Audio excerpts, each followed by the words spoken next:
마가복음 3장 14절부터 19절을 가지고 말씀드리겠습니다. 예수님의 제자가 해야 할 일에 대해서 말씀하십니다. 14절에 말씀을 전파하게 하시며 라고 했습니다. 하나님의 말씀을 선포하는 것이 전도입니다. 사람들이 예수 믿어서 영생 얻도록 예수님을 전하는 것이 전도입니다. 전도는 예수님이 이 땅에 오신 목적입니다. 12 제자가 해야 할 첫 사명은 전도입니다. 성도가 세상에 나가서 해야 할 일이 전도입니다. 전도는 하나님을 전하는 것입니다. 예수님에 대해서 예수님을 전하는 것입니다. 교회 다니는 우리는 전도받아서 예수 믿게 된 것입니다. 전도해야 합니다. 전도하는 사람은 하나님께서 기뻐하시는 자입니다. 하나님께서 사용하시는 일꾼입니다. 전도해야 성령 충만합니다. 전도하면 하나님의 능력이 나타납니다. 하나님의 일을 하는 자에게 하나님께서 어떻게 능력을 나타내 주시지 않으시겠습니까? 예수님과 동행하며 성숙한 경지에 이른 사람이 있는 곳에는 전도가 자연스럽게 되어집니다. 전도가 없다면 성숙한 것이 아닙니다. 성숙한 자는 인간적으로 볼 때에 타의 모범이 됩니다. 하나님의 능력이 나타납니다. 그래서 전도가 됩니다. 물론 세상이 악하기 때문에 예수님도 거절했다는 면도 있습니다. 예수님이 직접 전도하셔도 안 될 사람이라면 우리가 어쩔 수 없습니다. 15절에 귀신을 쫓아내는 권능을 가지게 하시려는 것이었다라고 했습니다. 세상은 마귀의 지배 아래 있습니다. 마귀를 내쫓아야 하나님 나라의 백성이 되게 할 수 있습니다. 모든 불신자들이 사단의 지배하에 있습니다.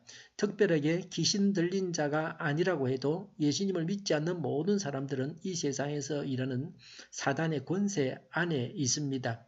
불신자들은 사단의 지배를 받으니 예수님을 전해도 예수님을 믿지 않겠다고 합니다. 귀신을 내쫓아야 예수님을 영접할 수 있습니다. 예수님께서 우리 안에 계십니다. 예수님의 이름으로 마귀를 내쫓아야 합니다.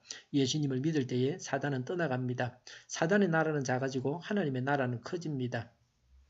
12 제자에 대해서 12 제자를 기록하고 있습니다. 16절에 베드로 그랬습니다. 첫 번째 제자입니다. 수제자입니다. 본명은 시몬입니다. 시몬은 들음이라는 뜻입니다. 베드로는 예수님께서 지어주신 이름입니다. 반석이라는 뜻입니다. 이름의 뜻대로 베드로는 반석과 같이 견고하게 예수님을 따라다녔습니다. 교회의 기초인 예수님 위에 세워졌습니다. 수제자고 제자 중에서 반장입니다. 열정적으로 예수님을 사랑한 자입니다. 자다가도 예수님이라고 하면 따라가는 자입니다. 예수님께서 가시는 곳이 어디든지 따라가는 자입니다. 나는 오늘 쉬고 예수님을 따라가지 않겠다고 하지 않는 자입니다. 언제나 예하면서 예수님을 따르는 자입니다. 학식은 모자라고 글자를 모르는 그런 무식한 사람입니다. 그러나 열정이 대단했기 때문에 수제자가 될 수 있었습니다. 예수님을 믿는 우리가 베드로의 열정을 본받아야 합니다. 이런 자가 첫째라고 하는 것입니다. 두 번째와 세 번째는 야고보와 요한입니다. 천둥의 아들이라는 별명을 가지고 있습니다. 과격하고 성질이 급합니다. 형과 동생입니다. 그들의 아버지 세베대는 예수님의 사업에 재물도 바쳤던 인물입니다. 세베대는 성경에 나오는 아주 중요한 인물입니다. 두 아들을 사도로 바쳤고 자기의 재물을 부유한 사람인데 자기의 재물을 예수님께 바쳤던 그런 인물입니다. 18절에 안드레입니다. 요한복음 1장 35절부터 42절에 보면 베드로의 동생입니다. 세례 요한의 제자였다가 예수님의 제자가 되었습니다. 형 베드로를 전도해서 예수님께로 데리고 와서 예수님의 제자가 되게 했습니다. 베드로는 동생 안드레의 전도를 받아서 예수님을 만나고 예수님의 수제자가 되었습니다. 전도할 때만 해도 안드레가 먼저였는데 베드로가 이제는 수제자가 되어서 동생 안드레를 앞질렀습니다. 다섯 번째는 빌립입니다. 베드로 안드레와 함께 갈릴리 벳세다 출신입니다. 나다나엘을 전도했습니다. 예수님께서 오병이어의 기적을 행하시기 전에 빵 200데나리온 어치를 사도 모자라겠다고 했습니다. 여섯 번째 제자는 바돌로메입니다. 나다나엘과 동일인입니다. 일곱 번째는 마태입니다. 레위라고도 합니다. 본래 직업은 세리였습니다. 하나님의 크신 은총을 입은 자입니다. 여덟 번째는 도마입니다. 디두모라고도 합니다. 요한복음 11장 16절에 예수님에 대해서 충성심이 강하고 용맹스러운 자입니다. 겸손하고 솔직한 자입니다. 예수님께서 부활하신 것을 의심하기도 했으나 예수님을 나의 주 나의 하나님으로 고백하기도 했습니다. 아홉 번째 알페오의 아들 야고보입니다. 예수님과 인척이 됩니다. 요한의 형 야고보와는 동명이인입니다.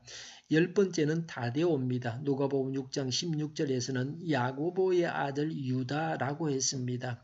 가룟 유다의 배신으로 이름을 바꾸었습니다. 11절에 열혈당원 그랬습니다. 열혈당원 시몬 그랬습니다. 관주에는 열혈당원을 가나안 사람이라고도 번역할 수 있다고 했습니다. 누가복음 6장 15절에 열심당원이라고도 하는 시몬이라고 했습니다. 12번째는 가룟 유다입니다. 예수님을 팔아먹은 자입니다.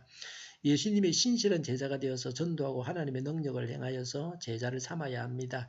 기도하겠습니다. 예수님의 신실한 제자가 되어서 전도하고 하나님의 능력을 행하여서 제자를 삼게 하여 주시옵소서. 우리 동일교회가 만군은집하게 하여 주시옵소서. 주일을 잘 준비하고 내일은 하나님 앞에 아름다운 예배를 드리게 하여 주시옵소서. 예수 이름으로 명하노니 모든 병만은 물러가고 몸의 모든 부분들 온전하게 될지어다. 신유의 기적을 베푸셔서 지금도 저희의 질병을 고쳐주시옵소서. 저희와 교회와 이 나라의 민족을 불쌍히 여겨주시옵소서. 독재는 끈이 무너지고 적과 통일이 되지 않게 하여 주시옵소서. 평화 통일을 이루게 하여 주시옵소서. 전쟁 위험이 사라지게 하시며 북한의 핵 문제를 해결하여 주시옵소서. 신앙의 자유를 누리며 살게 하여 주시옵소서. 하나님을 제정하는 색들이 바로 망하게 하여 주시옵소서. 국회와 정부가 하나님 기뻐하시는 법만을 만들게 하시며 반성 경제의 모든 법과 내교와 영들이 지구상에서 즉시 철폐되게 하여 주시옵소서. 대통령이 통치를 잘하게 하시며 주진이 일어나지 않게 하시며 출산율이 올라가게 하시며 자녀를 낳고 살만한 건전한 나라가 되게 하여 주시옵소서. 에너지 정책, 재활용분 정책을 제대로 세워서 집행하게 하여 주시옵소서. 늘 맑은 공기를 마실 수 있게 하여 주시옵소서. 오늘도 성령님을 따라서 차고 넘치는 삶, 복된 삶을 살게 하여 주시옵소서. 감사와 찬양을 주님께 돌려드리며 예수님의 이름으로 기도하옵나이다. 아멘.